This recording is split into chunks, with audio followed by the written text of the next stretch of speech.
So we've had a few prospects want to schedule a visit.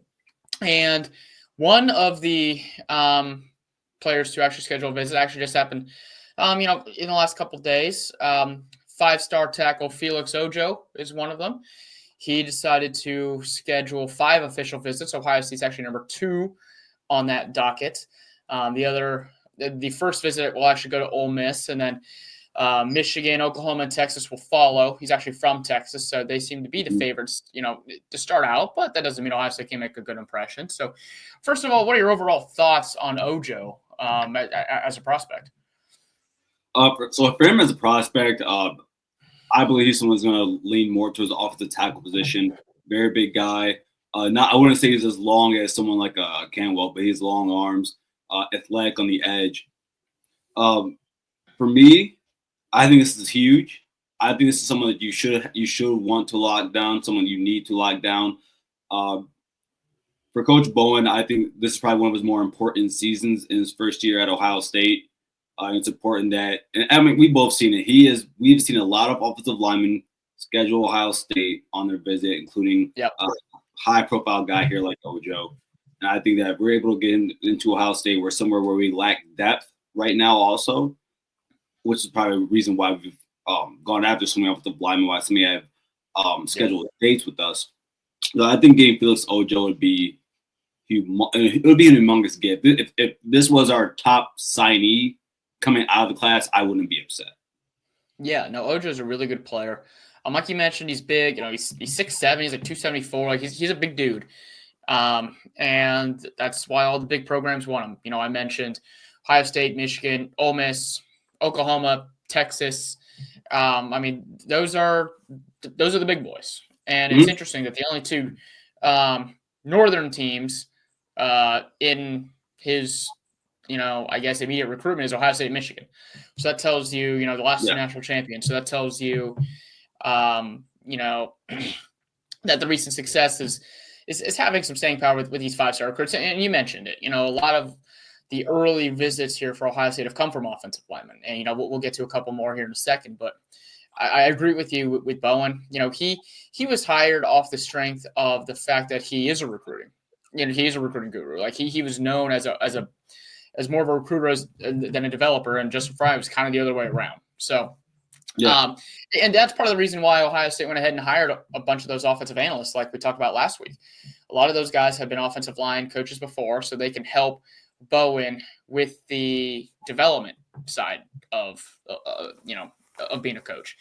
Bowen has shown he can be a great recruiter. He's already gone out, and Ojo's visiting the last weekend in May. So it's that May 30th, June 1st window. So, Ohio State's second on those visits. I don't know how strong of a possibility it is to go ahead and, shut down his recruitment after a visit to Ohio State. He's got 3 more scheduled, but we'll have to see how some of the other visits go with these other offensive linemen. And one of the other guys, we mentioned, you mentioned Jackson Cantwell, and he is the top dog for the 2026 class. Yeah. He is a 5-star recruit, not just the top tackle in the country, but he's the number 1 overall recruit in the composite. And he's someone that Ohio State would love to get. He is another big guy. He is 6'8", 300 pounds. He's from Missouri, so, Missouri is on his list. But, he's already scheduled a visit for Ohio State. He'll be coming in here actually next month in March. So Ohio State gets a chance to make an early impression on him before the spring game.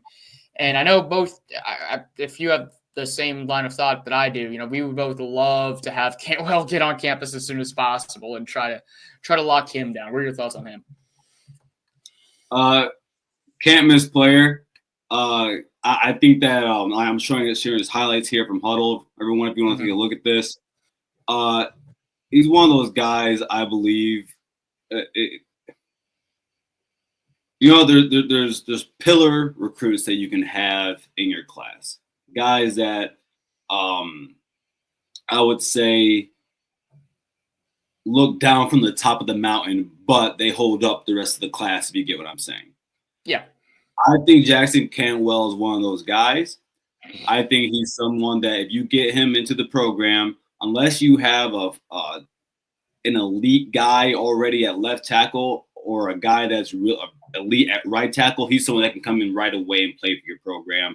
I don't care where it is. I don't care if you're talking UTEP all the way to Ohio State. He's someone that can play there. There's a lot of other suitors for him right now that are big players in college football, whether that be in NIL, whether that be just in terms of the development that has come from their program in specific positions.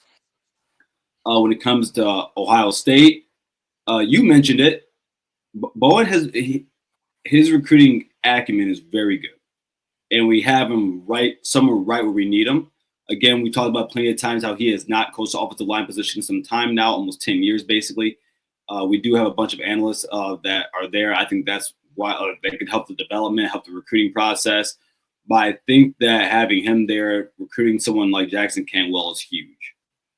Well, and I also think that, not just with Cantwell, but Ojo, some of the other guys who are scheduling visits already, I think it's big that, just recently on this national championship run, Donovan Jackson showed what can happen when you are a versatile offensive lineman to come through Ohio State. He started left guard. All of a sudden, the offensive line gets thrown into chaos because of injuries, and he ends up possibly being a better tackle prospect than he was a guard. So, if you show that Ohio State is a place where you can go and develop offensive linemen, the top offensive linemen are going to want to come there. And Cantwell is someone, he kind of reminds me, he's bigger than Paris Johnson, but he was the same caliber of recruit. Now, Paris Johnson was a 5-star recruit. He's the last 5-star offensive line recruit Ohio State's had. And he was someone who was able to, play multiple different positions. Now, Cantwell, he projects better than Paris Johnson Jr., and he is someone, like you mentioned, who could start at either tackle spot from day one, and he's good enough to start at left tackle, quite frankly. Love to get him. We'll see what happens. Obviously, he's going to have all of the big dogs on him, and this is something that Ohio State's going to have to determine how they're going to use their NIL money, because they're not going to, they don't have unlimited funds, and they're probably, we've just talked about 2 5-star offensive line recruits that they're going to have to go. They're probably going to have to throw their funds at just one of them. They're probably not going to be able to land both if you want to have other top-level guys at other positions in this class. So, that's something that they have to figure out with their NIL donations. And, that's part of Mick Marotti's job. He's going to have to, and Pantoni, Pantoni's really going to have to figure out how to manage this roster. I mean, he's the GM for a reason. So it's going to be interesting to see how they spend that money. Do you believe he will be the highest earner of the class? If he were to be, yeah. Are you talking just Ohio State's class or this 2026 class in general? In Ohio State's class, if he were to commit, say at the end of by the end of the year, do you think he would be the highest? That he would have the most money out of it? I think so, just because of the guys that we've seen who Ohio State's interested in. They already have Chris Henry Jr. locked down. Obviously, he's got a certain amount of NIL money anyway, but he committed to Ohio State pretty darn early, even before NIL became a thing. He has been locked in with Brian Hartline for a while. So I think as long as Hartline stays, he's not leaving. And I even think he would be willing to take less NIL money to surround himself with some pretty darn good players on offense. So unless there is, unless they end up landing a stud, and I'm talking stud, quarterback. And right now, looking at who they're in on, I don't really see them spending that kind of money. I'm saying top shelf money on a quarterback that would be better spent, quite frankly. They were in on Jared Kurz for a little bit. I know he's still, he's projected to go to Georgia. I know they've got a shot to take him, away, but I wouldn't say that's a done deal by any means. And quite frankly, I would rather lock down a left tackle when you've got a quarterback in Julian Sand and Tavian St. Clair, already in the pipeline. St. Clair's a 5-star recruit already. So I think he probably would be the higher center. What do you think? I agree with you. I mean, I'm looking at it right here. I mean, out of all the guys I see on here, I mean, outside of Chris Henry Jr., I couldn't imagine anyone else getting a higher bid, especially because knowing who else is going after Canwell around the country, the money is going to be there. At that point, it's about what else do you offer from a player perspective, from a program perspective, from a community perspective, things like that. Do the parents get along with him, with the coaches, things of that nature? At this point, I don't even think money's even a thing for him, but I do believe that if he were to sign with Ohio State, he would retain the most NIL money. Sure. And I mean, you look at some of the other like top prospects that they, could go in on as far, that could end up garnering that extra money. I mean, like you mentioned, they've already got Chris Henry Jr., 5-star wide receiver. The other top receivers, I know, they've been Caden Dixon White, they've been in on, he's 4-star guy.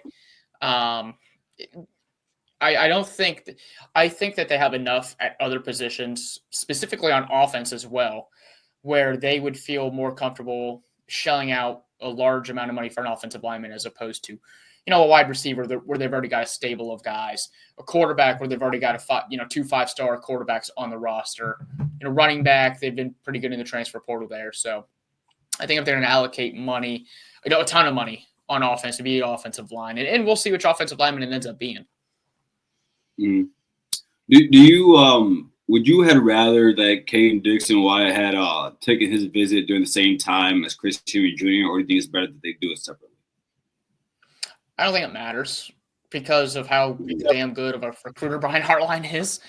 If he comes to you and say, "Hey, we want you to be part of the next great wide receivers at Ohio State," that's a serious. I mean, you got to listen, and he's going to sit there in his office and just list all the first round wide receivers he's coached: Chris Olave, Garrett Wilson, Marvin Harrison Jr. He's got one on the roster right now, Jeremiah Smith.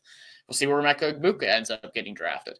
He can just – Jackson Smith and Jigba. Again, I mean, he's got so many of those guys. And what he can say is, hey, now I'm running the show. I'm calling the plays. And if you want to get the ball a lot, you want to show NFL teams that you can not only run routes well, catch the ball, and, put up numbers, but – do the little things like blocking. All Ohio State wide receivers are extremely good blockers in the run game. And, we'll see. I don't think it really truly matters, to be honest with you. I mean, Chris Henry Jr. probably recruit the hell out of him too, but I have faith in Hartline to lock anyone down that he really wants to get. Another guy I have written down here that I'm really interested in, two of them, Blaine Bradford and Braylon Womack, two highly touted safeties in this 2026 recruiting class. Womack coming in June 20th, Bradford coming in a week before, June 13th. For those two guys right there, I'm high on them as most people are. Bradford is really good. Yeah. I mean, looking at his highlights. He reminds me of Caleb Downs. That's exactly who he reminds me of. I think those two are huge. Just looking at the safety position right now, the whole secondary as a whole. The safety position specifically, I think that the depth there could be better in terms of just the not that we don't have guys there to fill positions, but in terms of just the peak of their talent. I mean, I think that probably our second or third guy next year, if you want to count the nickel as safety, is going to be someone like Lorenzo Styles, right? And then or it could be Jalen McClain, who I know they like. Well, yeah, and I expect McClain to be back there with Downs. But with Downs. The thing is, though, is that even though we have high expectations from McClain, we have guys like Styles who have, I guess you can really just say a year of playing the safety position because he was a wide receiver over at Notre Dame, a starting wide receiver at Notre Dame. I think it's very important that we get some highly touted guys. If not, then we get because I would assume we can only get probably one or two of these guys. I don't think we're gonna get both of them. No. I don't think they're getting them both. Although, Walton ended up. I know different position group, but Walton lined up some pretty good corners last year. Getting a couple of those 5-star guys. But if I had to choose between those two, I would choose Bradford. I mean, he's the number 1 safety in the class, 5-star kid. He's really good. I know you said he reminds you of Caleb Downs. Caleb Downs is pretty hollowed ground so far, so I'm not going to quite go that far. I mean, as a player, not that he's that. I mean, just like how he plays. Sure. Yeah. And he's a really good player in his own right. I think that Matt Guerrieri will really see what kind of recruiter he can be specific to what Matt Patricia wants to do with the defense, because Matt Patricia, he runs multiple defenses. We don't know what his base is going to be yet. We assume it's going to be a 4-3, but we don't know. We'll see how he wants to recruit, because if he wants, hey, I'm going to be more linebacker heavy than we've been in the past, maybe they'll throw more resources recruiting linebackers. If they want to keep nickel guys out there, then they'll throw more guys trying to get more corners. And if they want to have 3 safeties out there, like Knowles had at one point, they can do that too. But the problem for me with Bradford is, he's from Baton Rouge, and LSU is hot and heavy on him. So it's going to take a lot of work to get him. And, obviously, again, all the big boys after him too. I mean, Oregon, Bama, Notre Dame, and Ohio State, obviously. So it's going to be interesting to see if they're going to be able to lock down, him or one of those guys. What concerns me with Bradford is Ohio State, like, they have the second to last visit, but the last visit's home with LSU. So that's concerning. Were there any other guys that you were looking at? I have one more if you don't. Yeah. I am really interested to see, we've already talked about a couple of them, the offensive line recruiting, because Ohio State keeps setting up visits with these guys. And, we've already talked about Ojo. We've already talked about Cantwell. But there's another guy who actually has Ohio State, in his final list of schools. And that's Samuel Roseborough. And, Sam Roseborough, he is the 8th best offensive lineman in the 2026 class. He's from Florida. All the big guys are out, after him too. And his final list of schools, he's got Ohio State, obviously, Florida, LSU, Georgia, Texas, Michigan, Florida State, Penn State, Texas A&M, and Alabama. So, he hasn't, super finalized his list yet. But, again, you're swimming with the big boys. So, it's going to be interesting to see if Ohio State is going to be able to get some of these guys. And they've got a lot of local kids too. Like, they've got 3 or 4 kids from the state of Ohio. I know we talked about that a couple of weeks ago as well, that they're looking at. So, I'm very encouraged that Bowen has already come in and lined up, a bunch of visits and guys that are interested in Ohio State, when Justin Fry seemed to struggle to get kids interested. So. Yeah, I mean, another name we haven't even said, not as highly ranked as these guys, but Drew Evers, another offensive lineman who gave his visits yesterday. Yep. I'm really encouraged.